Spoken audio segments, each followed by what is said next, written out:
Bonsoir à tous, très heureux de vous retrouver sur le plateau de votre magazine d'actualité à la source. Au sommaire de cette édition, nous entendrons le chef de mission du CISOM à Montereale, dans le centre de l'Italie, après le nouveau séisme qui a frappé le pays hier. Il y a de nombreuses victimes et de gros dégâts. Les secours doivent faire face à la neige abondante. Ce matin, le pape François a soutenu la marche pour la vie. Elle a lieu dimanche prochain pour alerter sur le drame de l'avortement. Elle mobilise les jeunes générations comme ses porte-paroles qui s'expriment dans cette édition. Et puis un témoignage, celui de Pablo. Il y a encore un mois, il était sans abri, mais grâce à la solidarité d'habitants de son quartier, il a pu retrouver un logement. Le troisième débat des primaires de la gauche se déroule en ce moment même. Les deux premiers débats ont suscité moins d'intérêt que ceux de la primaire de la droite. En tous les cas, cela semble évident chez les catholiques, à en croire le sondage publié aujourd'hui par l'IFOP pour Famille chrétienne. L'idéologie de la gauche est-elle en train de mourir? L'avis de nos éditorialistes, Louis Dauphren, rédacteur en chef à Radio Notre-Dame. Bonsoir Louis. Bonsoir. Avec vous Antoine-Marie Izoard, directeur de la rédaction de Famille chrétienne. Bonsoir Antoine-Marie. Bonsoir. À tout à l'heure. Le centre de l'Italie, de nouveau touché par un séisme hier. Le pape se montre très présent, a affirmé aujourd'hui Monseigneur Galantino, secrétaire général de la Conférence des évêques italiens. Il nous invite à la prière et demande à faire tout ce qui est possible pour faire sentir la proximité de l'Église. Vous voyez sur cette carte les villes et villages touchés. À cela s'ajoute le froid et des chutes de neige historiques. Cette nuit, une avalanche a tué de nombreuses personnes dans un hôtel isolé de la station de ski Farindola.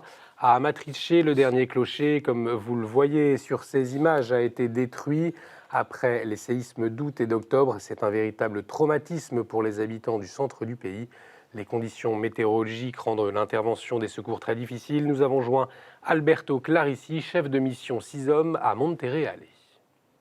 Diciamo che in questo momento il problema più grosso è la neve, perché ce n'è molta e si fatica a spostarsi. Noi siamo arrivati ieri sera sul tardi, siamo andati subito appunto a dare una mano a delle persone che erano rimaste in una frazione e avevano bisogno di cure ospedaliere. Ci sono persone anziane e quindi insomma noi adesso abbiamo dei fuoristrada, stiamo facendo un po' la spola per aiutare queste persone. E Amatrice, rispetto all'ultima volta in cui siamo stati, questa scossa ha definitivamente fatto crollare la facciata dell'ultima chiesa che era rimasta in piedi, è la cosa che fa più male a livello emotivo.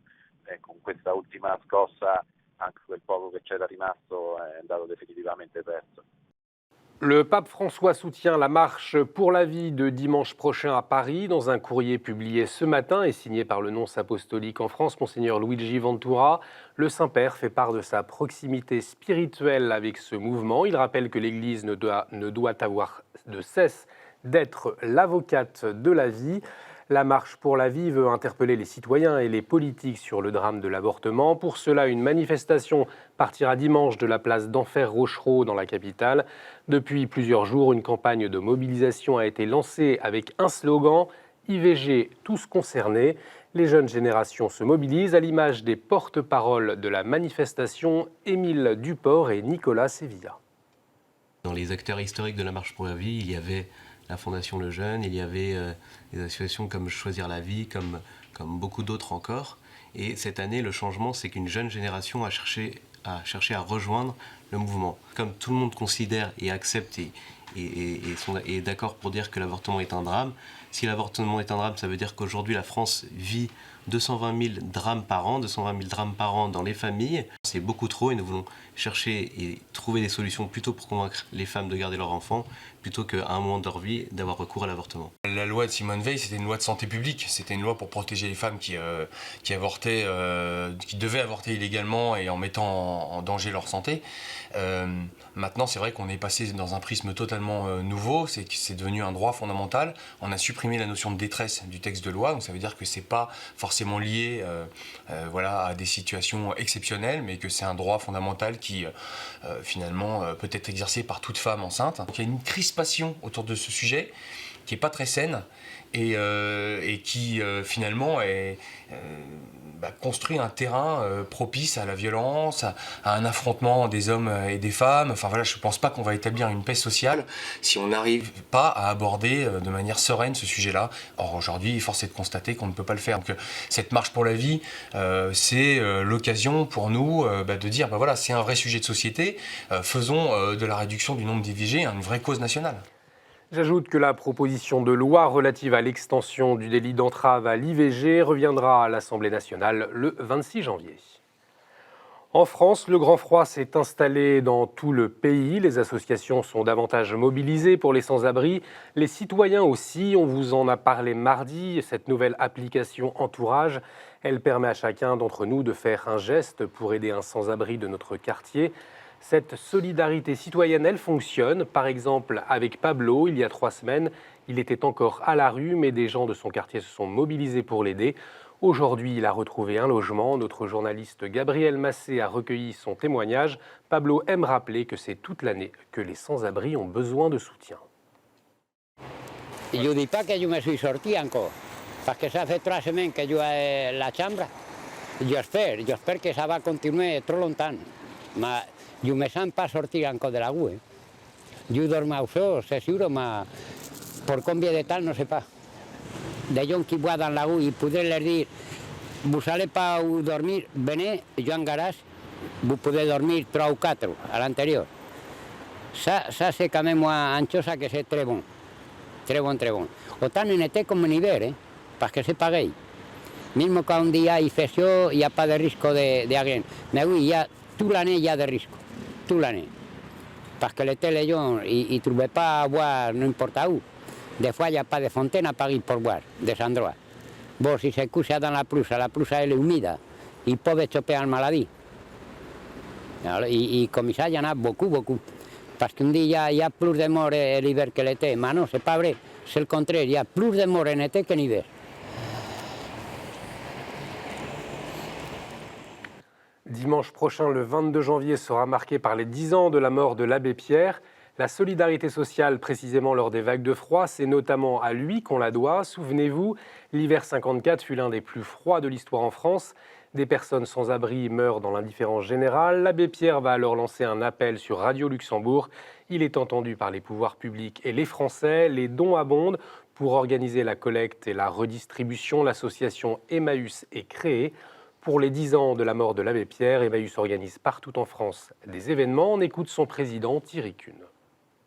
Ça reste une icône pour 87% des Français, y compris pour les plus jeunes. Donc 10 ans après son décès, puisque c'est le 22 janvier 2007, il est parti pour ce qu'il appelait ses grandes vacances.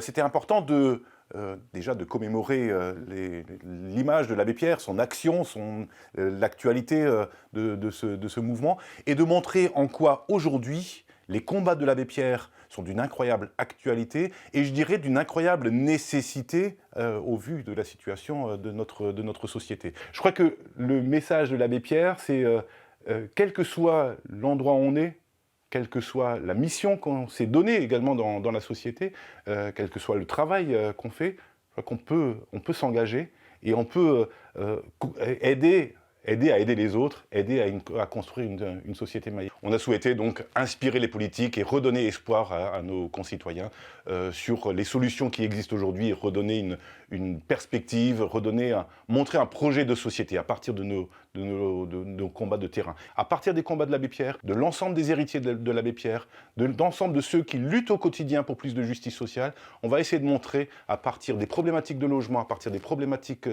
d'environnement, à partir des problématiques d'emploi, de montrer qu'on peut construire une autre vision de société. En Belgique, un prêtre de la fraternité sacerdotale Saint-Pédis est jugé depuis ce matin en seconde instance à Bruxelles dans le cadre d'une accusation de pédophilie. Après un premier procès en mai 2015, il avait été acquitté au bénéfice du doute. La famille des 2 frères victimes avait fait appel de l'acquittement. Au Mali, un attentat dans un camp militaire de Gao a fait 60 morts et 115 victimes, une action revendiquée par les djihadistes d'AQMI. Le but de cette attaque terroriste est de fragiliser l'accord de paix dans le pays. Les victimes sont des combattants de l'ex-rébellion Touareg et des membres de groupes militaires pro-gouvernementaux. Les deux groupes armés avaient signé un accord de paix en juin 2015 pour rejoindre l'armée malienne à la suite de l'attentat. Le président Keïta a annoncé un deuil national de 3 jours. En Irak, l'armée a annoncé hier avoir repris la partie est de Mossoul. Trois mois après le début de l'offensive, la résistance de l'État islamique s'affaiblit. C'est en tout cas ce qu'ont affirmé des responsables irakiens et américains. Pour autant, pas question pour les réfugiés de regagner leur maison. On vous en parlait mardi, ces étudiants réfugiés à Kirkouk. Malgré leurs conditions, ils continuent à étudier grâce à un projet porté par Monseigneur Mirkis, archevêque chaldéen de Kirkouk. Il était hier à Paris, à l'église Saint-Léon, pour parler de leur avenir. Et les évêques de France ont choisi de le soutenir avec la prière et une collecte de fonds. Beaucoup de diocèses font chacun dans leur coin, ont des initiatives particulières avec tel ou tel diocèse du Moyen-Orient, des actions particulières. Mais il semblait significatif et symbolique qu'il y ait une action de l'ensemble des diocèses, de l'ensemble de l'Église qui est en France vis-à-vis des chrétiens du Moyen-Orient. Et ça va les aider parce que nous allons d'abord comprendre davantage la réalité de ce qui se vit là-bas. Nous avons à entendre le témoignage d'un homme dont l'histoire personnelle épouse l'histoire de son propre pays. Et puis, j'espère que nous serons nombreux à être sensibilisés par cette cause et donc de pouvoir aider aussi financièrement, matériellement ces étudiants qui sont là-bas et dont Monseigneur Mirkis assure le logement, l'entretien, le matériel, tout cela pour qu'ils puissent étudier dans des conditions satisfaisantes. Le cardinal Pietro Parolin, secrétaire d'État du Saint-Siège, a été nommé aujourd'hui par le pape comme envoyé spécial pour la 25e journée mondiale des malades à Lourdes le 11 février prochain. La cité mariale fait partie des villes qui pourraient accueillir le pape François lors de son voyage en France. La date n'est pas encore fixée, mais le Saint-Père avait semblé confirmer son intention de s'y rendre dans l'avion du retour de la Suède. Comme chaque année, depuis 1908, la semaine de prière pour l'unité des chrétiens a lieu du 18 au 25 janvier. C'est l'initiative de Paul Watson, un ministre épiscopalien converti en 1909 au catholicisme. Pendant 7 jours, les chrétiens sont invités à la prière pour l'unité lors de messes ou de veillées œcuméniques, comme à Thésée hier soir. Des responsables catholiques, orthodoxes, protestants, évangéliques ont participé à une prière commune. Le père Emmanuel Gougaud est directeur du service national en France pour l'unité des chrétiens et il nous dit pourquoi cette semaine se vit avant tout dans la prière. Absolument, oui, puisque l'œcuménisme, c'est-à-dire le grand désir de Jésus que tous les croyants, tous ceux qui se réclament de lui soient unis, comme lui, Jésus, est uni au Père, et bien ce grand désir de Jésus, il s'exprime dans sa prière, dans la prière qu'il adresse à Dieu son Père. Juste avant d'être arrêté, crucifié et ressuscité, Jésus prie pour que ses disciples soient un. Et donc, nous vivons le désir de Jésus de l'unité, d'abord dans la prière. En Suisse, les évêques ont créé un service spécialisé en soins palliatifs et plus spécialement en soins spirituels. En créant ce service spécialisé, ils veulent contribuer à accroître l'importance de la pastorale dans la santé publique. À la tête de ce nouveau service, une théologienne, Janine Koch-Vernier. Et puis, toujours en ce qui concerne le pays, le cardinal suisse Gilberto Agustoni est décédé vendredi dernier à l'âge de 95 ans. Il était le préfet émérite du tribunal suprême de la signature apostolique. Être capable de prendre la parole dans les médias pour exposer avec bienveillance la position de l'Église, c'est l'objectif de Cato Voice, une initiative indépendante de laïcs venue d'Angleterre pour former les catholiques à prendre la parole à la radio ou à la télévision. En France, une branche a vu le jour. Hier, l'association a présenté un premier bilan et a défendu la légitimité de leur engagement. On écoute Amélie Pellissier, la présidente de Cato Voice France. Nous formons des intervenants catholiques pour intervenir dans les médias et décrypter le message de l'Église. Notre légitimité par rapport à l'Église, c'est en tant que laïc, on a un devoir de formation, un devoir de compréhension et un devoir de communication du message de l'Église et de ce qu'est l'Église. Je ne suis pas moins catholique qu'un évêque ou qu'un prêtre. Je suis laïque, baptisée, et j'ai autant de raisons de rendre compte de mon Église, surtout quand elle est en contact avec le monde dont je fais partie, qu'un évêque ou qu'un prêtre ou que le diacre d'un diocèse. Une voix différente mais tout autant légitime. On poursuit avec la chronique du père Bernard Devers. Il nous rappelle que respecter l'homme, c'est respecter Dieu.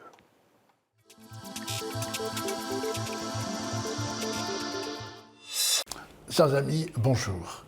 Permettez-moi d'abord, en ce début de l'an, de vous présenter tous mes vœux. Des vœux pour vous, des vœux pour que aussi ce monde soit un monde plus habitable pour tous. Et nous savons que chacun, là où il est, peut y contribuer. C'est bien ce qui nous réunit d'ailleurs. Je partirai dans ma chronique ce matin de cette page de l'Évangile où Jésus dit, un jour du sabbat, à un paralytique, « Allez, viens là au milieu de nous. » Et alors, cette parole conduit en fait les pharisiens à être dans la fureur. Mais comment, le jour du sabbat, ils ne respectent pas Dieu. Mais Jésus va nous faire découvrir que respecter Dieu, c'est respecter l'homme, le jour de Dieu et le jour de l'homme.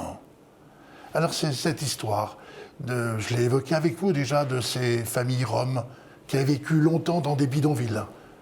Et voici qu'au bout d'un an, alors que les familles n'avaient pas d'abord pu aller à l'école, refus de l'école, refus des familles de cette école, de dire non, il n'est pas question de se mélanger. Et puis voici qu'en septembre, à l'entrée scolaire 2016, il y a eu une magnifique ouverture. Et là, dans ces premiers jours, précisément du mois de janvier, 2 des familles sont parties en fait dans une commune de la Nièvre, reçues par le prêtre de la paroisse, par le maire, par bien des habitants. Et j'ai entendu le maire dire il faut faire réussir ces 2 familles. Parce que la réussite de ces 2 familles, ça sera aussi notre réussite, témoigner d'une humanité. Voici qu'il y a ici, à travers cette belle histoire, des raisons d'espérer cette espérance. Nous allons la garder dans le cœur et faire en sorte qu'elle nous conduise les uns et les autres à aller plus loin dans l'accueil de l'autre. Accueillir l'autre, c'est aussi accueillir le tout autre. Merci Père. Tout de suite, la revue de presse.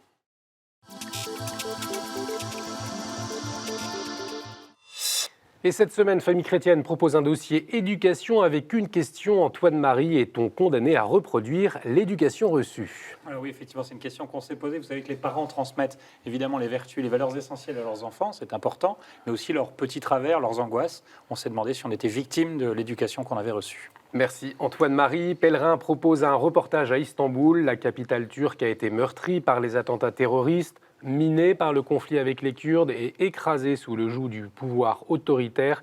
Immersion dans le quotidien d'une ville qui tente de panser ses plaies. À noter également un reportage avec la Fondation Abbé Pierre, 10 ans après la mort de l'abbé Pierre. Et c'est l'abbé Pierre également une de l'hebdomadaire La Vie avec un dossier sur l'héritage qu'il a laissé. L'abbé Pierre continue d'inspirer des milliers de militants contre la misère et le mal logement. Sa voix manque, mais ses héritiers sont nombreux. Dans l'éditorial de France Catholique, Gérard Leclerc a choisi de revenir sur le synode des jeunes qui aura lieu en octobre 2018.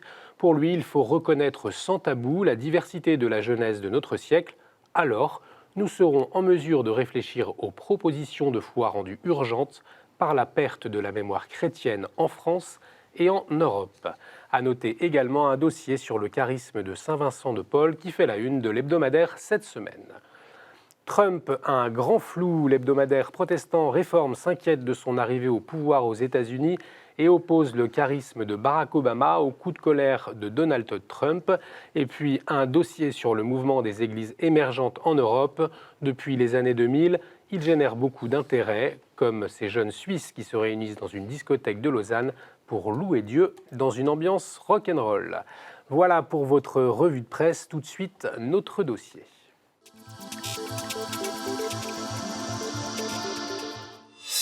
À l'heure où cette émission est diffusée, les candidats à la primaire de la gauche confrontent leurs idées pour la 3e fois. Lorsqu'on se penche sur les audiences des 2 premiers débats, on observe que les Français les ont moins regardés que ceux de la primaire de la droite. Un désintérêt pour la gauche que l'on constate aussi dans un sondage IFOP Famille Chrétienne publié aujourd'hui. La gauche est-elle à l'agonie? L'avis d'Antoine-Marie Izoard de Famille Chrétienne et de Louis Dauphren de Radio Notre-Dame. Mais pour commencer, alors les primaires de la gauche, du moins les 2 premiers débats, puisque le 3e a lieu en ce moment. Qu'est-ce que vous en avez pensé comme ça, globalement, Louis? On ne peut pas dire. En tout cas, ce que nous avons fait, nous, sur notre antenne, puisqu'on a traité cela régulièrement, tel que les choses se présentaient dans les médias, à la télévision, les échos n'ont pas été extraordinaires de la part de nos chroniqueurs. Ça a été à peu près unanime, quelle que soit l'opinion, pour dire que c'était quelque peu, j'allais dire, anesthésiant et qu'il y avait un manque de... j'allais dire, de discernement, et puis aussi une volonté peut-être de dépenser assez facilement l'argent, enfin, peu de responsabilité, de responsabilisation. Alors, je ne vais pas synthétiser tous les débats, mais il y a la question de la controverse sur le revenu universel qui peut paraître effectivement intéressante, mais ça n'a pas accroché sur un thème précis qui permettrait aujourd'hui de dire que ce débat, le premier débat, a engagé une dynamique et qu'on est impatient d'avoir la fin du 3e débat pour savoir vraiment qui va l'emporter. Moi, je dirais qu'aujourd'hui, je reste sur ma fin et à l'heure où nous parlons, c'est difficile encore de se prononcer. Antoine-Marie, un constat similaire? On sait qu'ils sont partis un peu en se disant que de toute façon, ils avaient perdu ou presque. On sait d'ailleurs, on sent déjà des rumeurs de l'après-2e tour de la primaire avec des rapprochements avec M. Macron. Donc évidemment, on sent que déjà, si on parle de ça, on sape complètement le travail de la primaire à gauche, dont on sait que le timing a été très court, aussi parce qu'il était prévu qu'elle soit courte pour François Hollande. Elle était prévue pour François Hollande, force est de constater qu'il n'y est pas. Ce que je constate aussi, c'est qu'il y a un certain nombre de propositions sociétales qui sont apparues, et c'est un peu la course à la proposition sociétale. J'ai pris quelques notes. La légalisation du cannabis chez beaucoup, la PMA pour les couples de femmes, le droit de vote des étrangers pour quelques autres, la légalisation de l'euthanasie en allant encore un peu plus loin dans le suicide assisté. On voit bien que c'est une surenchère à gauche, et qu'en fin de compte, chacun essaie de faire marcher, il faut voler son pigeon. Il faut aller jusqu'au bout, mais je crains qu'après le 2e tour, il y ait toujours ce spectre d'Emmanuel Macron qui fasse que ça complique un peu les choses à gauche. En tout cas, toutes ces mesures que vous venez d'évoquer, ça n'a pas l'air de plaire aux catholiques et même aux Français en général, puisque dans le sondage que vous réalisez aujourd'hui, c'est sans appel, vous le dites, c'est à droite toutes. Alors, c'est à droite toute, c'est-à-dire qu'un catholique sur 2 catholiques pratiquants qui va à la messe, grosso modo, au mieux une fois par mois, probablement tous les dimanches, je le souhaite. Enfin, en tout cas, un catholique sur 2 voterait François Fillon au premier tour s'il avait lieu demain des présidentielles. Un catholique sur 4 voterait Le Pen. Ils sont beaucoup moins nombreux, c'est à noter, quand on s'éloigne de la pratique de la messe. Mais ce qui est intéressant, effectivement, c'est qu'on note une relative disparition des cathos de gauche. Pour faire bref, c'est ce qu'on vient de dire à l'instant. Il y a une désaffection, après en particulier la Manif pour tous, un certain nombre de choix sociétaux qui font très probablement que certains catholiques, ils l'ont dit, se sont sentis un peu lâchés par la gauche. Louis, ce sondage, qu'est-ce qui vous évoque? Moi, il y a plusieurs raisons, évidemment dans le sens d'Antoine-Marie. Le fait que d'abord la gauche a résolu la question de Dieu depuis longtemps. Donc c'est un impensé aujourd'hui, la question de Dieu, qui paraît, quand vous discutez avec certains intellectuels de gauche, vous paraissez être un doudingue quand vous posez cette question-là, parce que la déconstruction est passée par là et ça fait des années que ça a été résolu. Donc la question de Dieu est quand même délicate à aborder auprès de certains milieux de gauche intellectuellement militants. Et puis je dirais qu'il y a aussi un refus de certains milieux catholiques ou chrétiens de faire de la politique. Or la gauche fait de la politique, elle aime la politique fondamentalement. La droite, je dirais, cuisine avec la politique, mais la gauche est foncièrement politique et les milieux chrétiens ont quelque chose, ont un passif avec la politique qui fait qu'ils ont du mal à trouver des terrains d'entente là-dessus. Vous avez dit, à un moment, vous avez posé la question, est-ce que la gauche est à l'agonie? J'aurais juste faire une correction. Vous savez, une correction, c'est juste une opinion, mais il y a des années, Maurice Druon avait écrit un livre, je crois, qui s'appelait La France aux ordres d'un cadavre, pour dire que la France était dirigée par des personnes qui ne certes, ne représentaient pas l'essentiel de la population française, mais qui, alors ils faisaient allusion aux descendants, en quelque sorte, aux fidèles, je crois, de l'Union soviétique à l'époque. Mais moi, je ne crois pas du tout que la gauche soit à l'agonie, absolument pas. Parce que les mesures que vous avez citées, Antoine-Marie, sont des mesures, en fait, qui sont tout à fait libérales. Hein. Donc c'est tout à fait compatible avec une bonne partie de la droite. Donc, et par ailleurs, la gauche tient quantité de structures, y compris d'ailleurs dans des positions, on pourrait dire, catholiques. Bon. Donc il y a des structures qui sont... et les structures, c'est essentiel dans la pensée de gauche. Vous voyez. Donc qu'est-ce qu'on entend par agonie? vous pouvez très bien être marginalisé, mais si vous tenez la structure, la gauche n'a jamais compté sur le nombre, elle a compté sur l'efficacité d'un militantisme organisé. C'est ça qui compte. Vous rejoignez cette analyse de Louis? Je rejoins surtout sur le fait qu'il y a une rupture, moi je disais tout à l'heure, sur les questions sociétales probablement, et puis je pense aussi qu'il y a des lacunes en matière de justice sociale. La gauche n'a pas rempli son contrat en matière de justice sociale, et c'est vrai que là, les chrétiens en particulier, avec l'attention qui est la leur, avec l'Évangile, auraient envie que la gauche puisse être vraiment en train de porter des valeurs de gauche en matière de justice sociale, et ça a manqué quand même dans ce quinquennat. Il y a quand même, alors 2% des catholiques pratiquants disent vouloir voter pour Jean-Luc Mélenchon, 7% pour Manuel Valls, 9% pour Emmanuel Macron. Est-ce qu'aujourd'hui, on peut encore être un chrétien de gauche, finalement, par rapport à tout ce que vous voulez, selon vous? Complexe. Compliqué. Surtout qu'ils sont tentés beaucoup par Macron, qui est un peu le genre idéal. L'idéal, c'est que le christianisme soit insaisissable, politiquement. C'est quand même ça l'idéal. Qu'il ne soit pas d'un camp. Et je crois qu'il y a peut-être une stratégie un peu perverse pour essayer de ramener le christianisme strictement dans un camp qui serait, grosso modo, celui de l'extrême droite, un peu identitaire, etc. Ce qui n'est pas vrai du tout. Enfin, c'est aberrant de dire ça.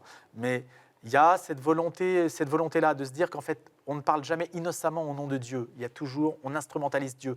On se sert de Dieu pour une cause qui, en fait, est malsaine. Ce qui n'est pas forcément faux, d'ailleurs, d'avoir cette méfiance-là. Ce qui n'est pas forcément mauvais. Mais, enfin, c'est mon opinion, en tout cas. Espérons que le christianisme reste insaisissable politiquement, d'une certaine façon. Antoine-Marie, le mot de la fin. Non, aujourd'hui, rappelez juste qu'on a un candidat qui, à première vue, fait un tabac pour l'instant, mais enfin, tout ça n'est pas fait et rien n'est fait. On sait ce que valent les sondages, mais qui dit « je suis chrétien et gaulliste » sur un plateau de télévision. Je trouve ça assez courageux. D'ailleurs, il s'en prend quelques claques au passage. Bon, le mot claque n'est peut-être pas à choisir ces jours-ci avec ce qui vient de se passer pour Manuel Valls, mais enfin voilà, pour dire qu'il y a un certain courage encore aujourd'hui à dire « je suis chrétien ». Et puis surtout qu'on a constaté dans ce sondage, vous l'avez dit, que plus éventuellement on s'éloigne de la messe quotidienne, moins on est d'extrême droite. Et je rejoins beaucoup ce que disait à l'instant Louis Defresne. Merci Antoine-Marie, merci Louis d'avoir partagé vos analyses, merci à vous de nous avoir suivis. Cette émission est à revoir sur notre site internet www.ktotv.com. Vous pouvez également réagir sur les réseaux sociaux avec le hashtag à la source. Excellente soirée sur KTO, à la semaine prochaine.